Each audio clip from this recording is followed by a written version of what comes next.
Shaw, the crazy hunter from open season, versus Nokotan, the one and only deer-human hybrid. Ever since the beginning of time, hunting has always been a key part of survival. Even in more recent years, where hunting is seen as more of a sport, one thing that never changes is that the deer is one of the most sought-after game for hunters. Now add conspiracy theories and gag manga shenanigans into the mix and you get yourself peak fiction. Welcome to the first ever episode of Danny Boy's Fight Club, the series where yours truly pits two fictional characters against each other in a hypothetical battle to the death. Today's matchup will be a duel between the hunter and the hunted. Every community has its madman. The guy who everyone scrutinizes for having insane worldviews, mannerisms, or actions, regardless of how noble their intentions are. In the town of Timberline, Colorado, there is no one who fits this role better than the insane hunter known as Shaw. In Timberline, Shaw was the most infamous, especially in the eyes of Ranger Beth, who was the owner and surrogate mother to open season's bear protagonist, Boog. Boog lived a simple life as an entertainer. That was until he met a deer named Elliot who had been run over by Shaw.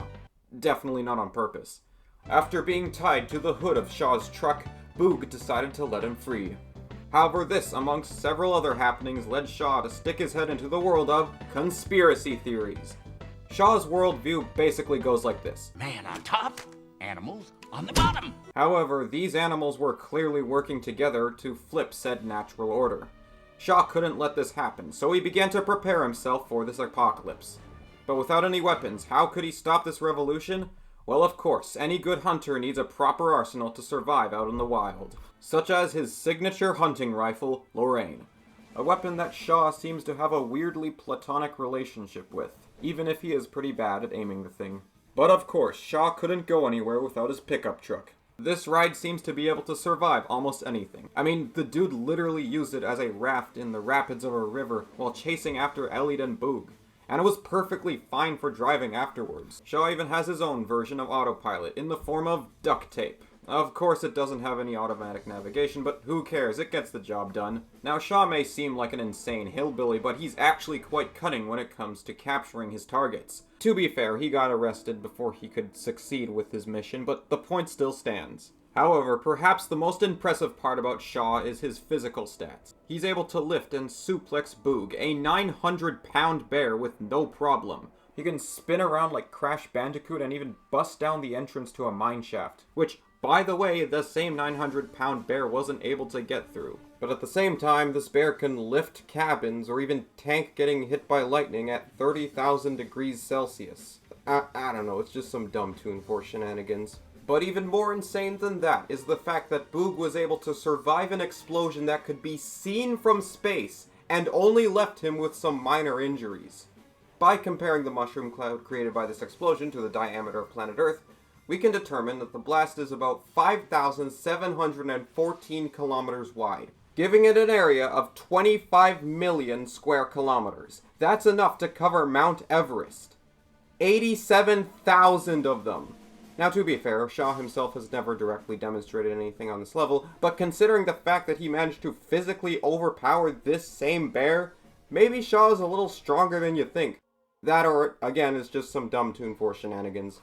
Ultimately, while he may appear rough around the edges, Shaw is a man who wants the best for his community, even after they arrested him. Twice. But his persistence ensures that he will come back to protect his home. And if you ever have a skinwalker problem in your area, so long as Shaw is around, you don't have a thing to worry about. Within Minami High School, one student would stand up from the rest. A student with a near-perfect public image, named Torako Koshi. Smart, athletic, charismatic, she had it all. Unbeknownst to the public, all of this was an attempt to hide her past as a delinquent in middle school. However, everything would change when Koshi ran into a girl with deer antlers stuck in telephone wires. This strange being was the one they called Noko, better known as Nokotan. After this encounter, Koshi's life turned into chaos so long as Nokotan was around, which was always. And then the show just became a typical comedy series focusing on the daily lives of the straight man and walking chaos duo. Okay, before we go any further, we just need to know, what even is Nokotan? Well, she actually answers this question for us, as she refers to herself as a deer-human hybrid. As it turns out, those antlers are not just some cheap cosmetic that she found at a dollar store. Nokotan is literally part deer. Do not question the biology of that. Like a real deer, she possesses impressive speed and agility, able to easily dodge bullets. She also has incredibly acute senses, able to sense danger from a mile away. But like a real deer, she is also very, very dumb. Like, a pile of deer crackers are enough to lure her into your trap. She doesn't really have much upstairs, as in her head is literally completely empty.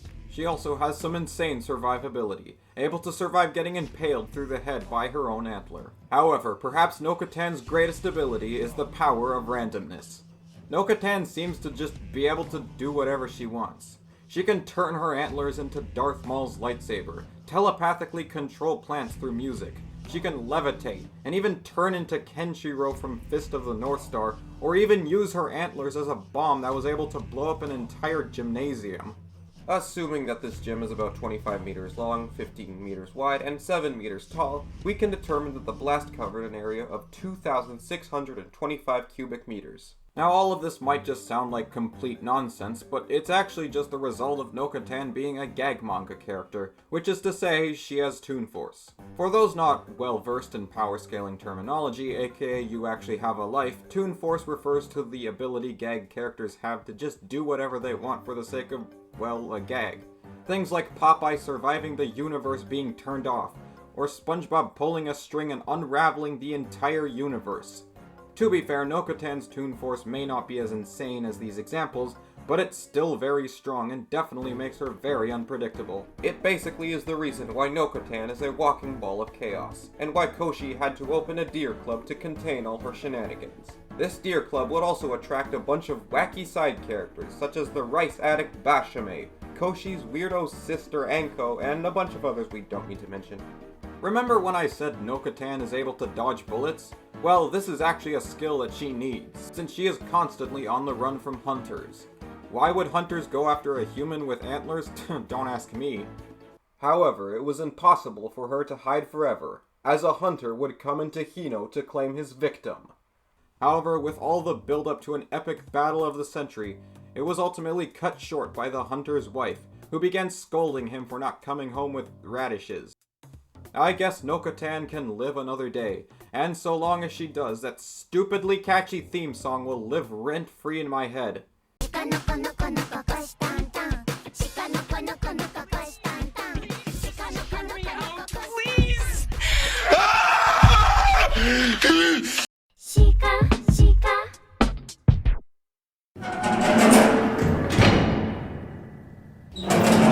Alright, it's the moment you've been waiting for. Let's settle this discussion once and for all. It's time for the fight portion of this video.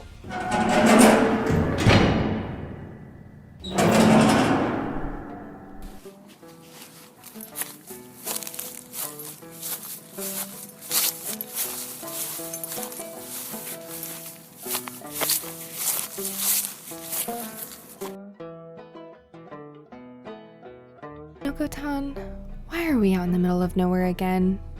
My secret deer cracker stash is hidden somewhere around here. Why couldn't you have just put them in the deer club? 'Cause someone could steal them! We're close.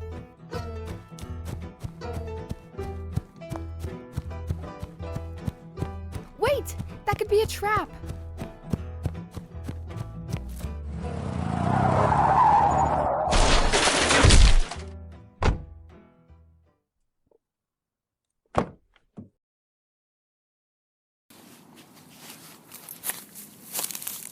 Finally, after years of searching, after years of being told I'm insane, I finally found her, the deer-human hybrid.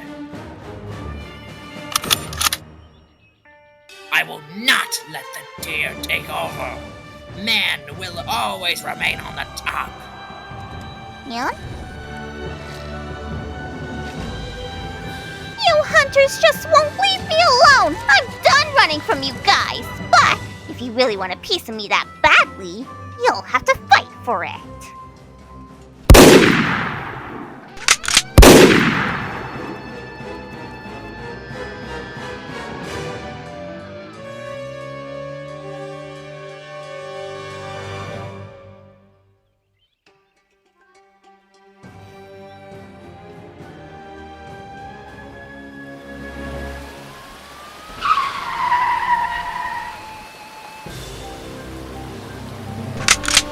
end of the line for you.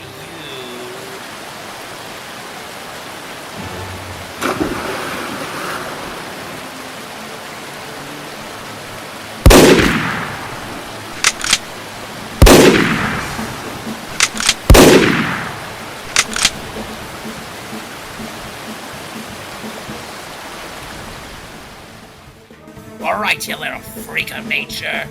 I've got you cornered now. Huh? Why ain't my darned truck moving? Gardening's been a fun pastime of mine.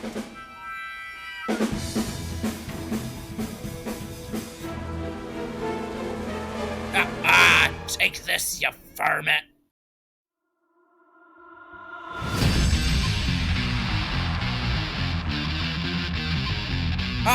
Darn it! What the heck is this thing?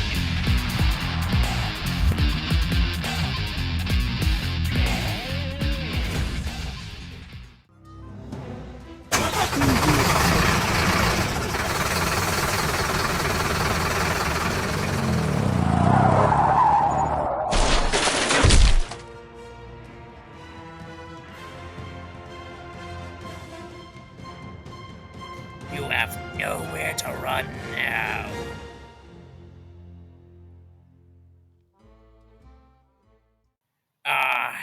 Thanks.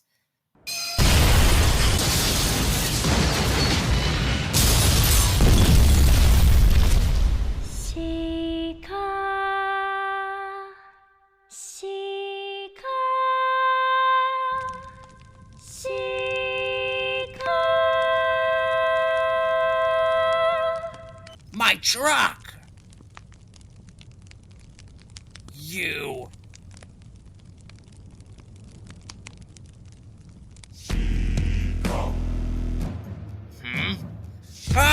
Darn it! Why does it always have to end like this?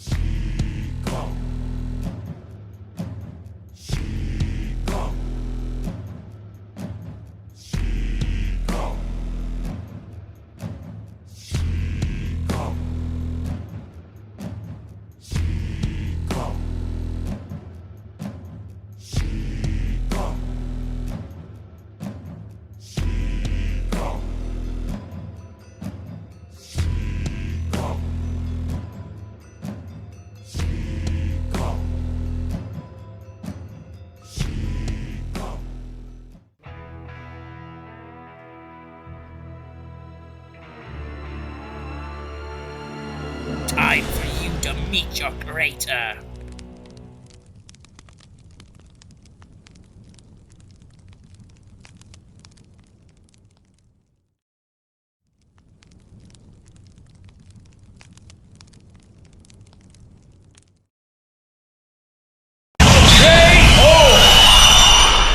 Does this mean Shaw is now guilty of murdering a high schooler? That's probably fine. While Nookotan proved to be an unpredictable opponent, Shaw was ultimately just too much for her. And despite common misconception, Toon Force wasn't necessarily an automatic win condition, especially in this situation where the opposing side has dealt with some way more insane stuff than anything Nookotan could dish out. The greatest feat we can compare Nookotan to was the gym-leveling explosion created by her antler.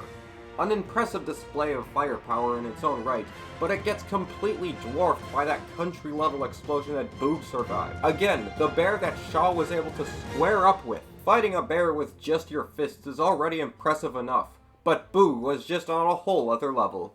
To be fair, Nookotan's gag manga force and impressive speed might throw off Shaw initially, and her impressive durability meant that she could likely survive a lot that Shaw could throw at her. But given his experience with dealing with way more insane degrees of Toon Force, there's no reason to believe that he couldn't eventually just find an opening and overpower her. Shaw was also just way smarter and had much more battle intelligence.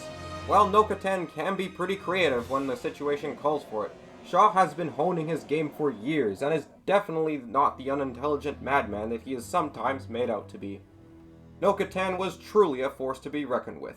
The power of randomness made her a walking ball of chaos, but she was ultimately no match for Shaw's superior strength, experience, and pure insanity. Nookotan tried her best, but in the end, she saw her dear life flash before her eyes. The winner is Shaw.